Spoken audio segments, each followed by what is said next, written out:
আমাদের বাড়ি জ্বালিয়েছেন, যারা আমাদের বাড়িতে হামলা করেছেন, যারা আমাদের বাড়িঘর লুট করেছেন, তাদেরকেও আমাদের পরবর্তী প্রজন্মরা মনে রাখবে।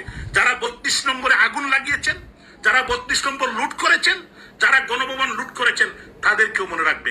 ইনশাআল্লাহ আল্লাহ তাআলা যদি সহায় হন, ইনশাআল্লাহ অচিরেই আমরা এই খুনি চক্রর মুখোশ উন্মোচন হবে। আজকে দেশবাসী অচিরেই বুঝতে পারছে, কিছু সংখ্যক ছাত্রর নামে আজকে মা বোনদের ইজ্জতের উপর তারা হানা দিচ্ছে। আজকে তারা মা বোনদেরকে রাস্তায় বাড়িতে দিচ্ছে না। আজকে তারা স্কুলের, কলেজের, ইউনিভার্সিটির টিচারদেরকে, ইউনিভার্সিটির বিসিদেরকে যে বেজ্জতি করছে।